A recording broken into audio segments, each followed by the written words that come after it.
Hello বন্ধুগণ, পথের নোটবুকে আপনাদেরকে স্বাগতম। আমি আজকে আপনাদেরকে নওগাঁ জেলার একটা ঐতিহ্যবাহী স্থান সম্পর্কে দেখানোর চেষ্টা করব, সেটা হচ্ছে বলিহার রাজবাড়ি। এটার অবস্থান সম্পর্কে যদি বলি, এটা নওগাঁ জেলার নওগাঁ সদর উপজেলার বলিহার ইউনিয়নের কুমরইল মৌজার অন্তর্ভুক্ত। তো এটা হচ্ছে মেন গেট দিয়ে ঢোকার পরে একটা দৃশ্য।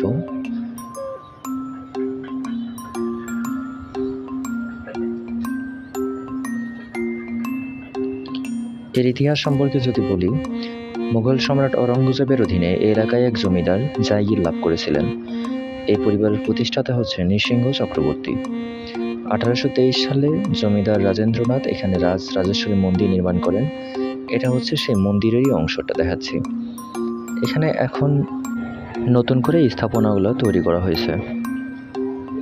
এটা হচ্ছে বাউন্ডারি, এটা হচ্ছে গেট দিয়ে ঢোকার সেই অংশটা, এটা হচ্ছে মন্দিরের অংশ।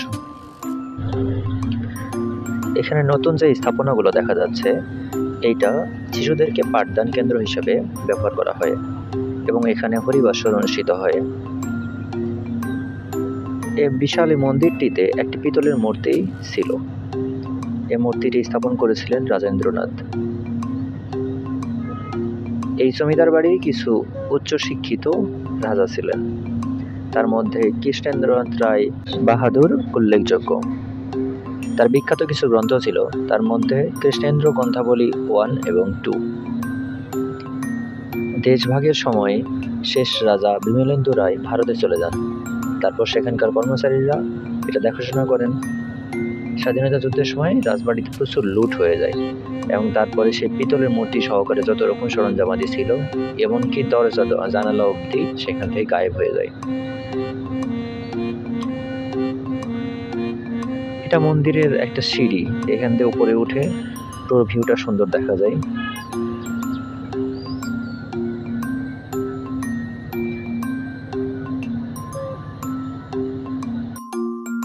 এটা হচ্ছে মন্দিরের সেই আগের অবকাঠামো। এটা এখনো মন্দির হিসেবে ব্যবহার করা হচ্ছে। দুই পাশে যে দুইটা দেখা যাচ্ছে সেটা হচ্ছে জোড়া শিব মন্দির এবং ভিতরে শিবের মূর্তি আছে, এবং তার ভিতরে মাঝখানের গেট দিয়ে ঢুকে যেই মন্দির সেটা হচ্ছে রাজরাজেশ্বরী মন্দির। এখানে শিব মূর্তি দেখা যাচ্ছে।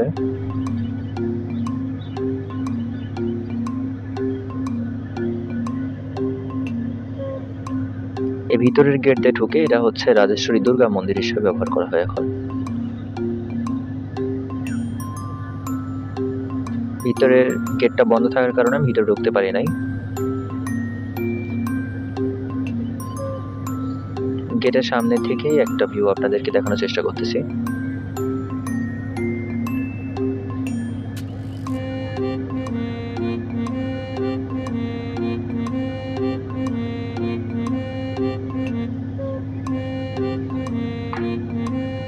এটা হচ্ছে মন্দিরের গেট থেকে বের হওয়ার আগে সাইডে একটা ভিউ।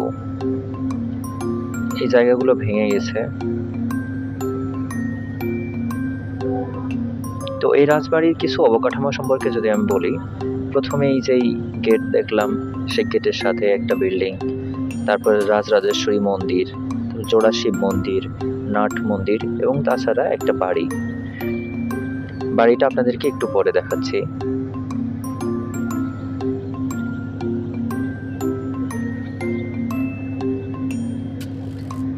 এটা হচ্ছে মেন গেট দিয়ে ঢোকার পরে একটা রথ এখানে আছে।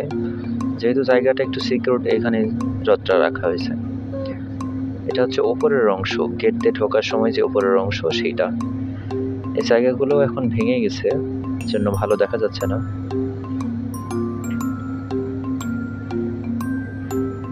এটা হচ্ছে পাশে হাই স্কুল।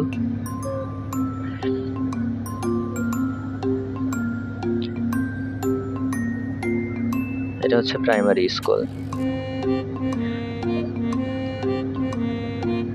একটা বিশেষ কথা হচ্ছে, এই যে বিল্ডিংটা দেখা যাচ্ছে এটা হচ্ছে রাজবাড়িরই একটি বিল্ডিং, কিন্তু এটা স্কুলের একটি ভবন হিসেবে ব্যবহার করা হতো, কিন্তু বর্তমানে এটা পরিত্যক্ত।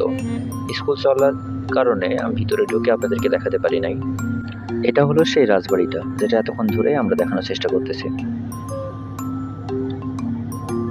2 তলা বিশিষ্ট এই রাজবাড়ি। এবং ভিতরে হয়তো অনেক সুন্দর ছিল, কিন্তু গেট বন্ধ থাকার কারণে আমি ভিতরে ঢুকে দেখাইতে পারি নাই। গেটে তালা লাগানো ছিল।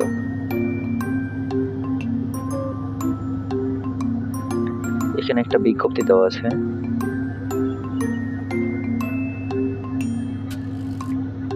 এটা বসার জায়গা সম্ভবত।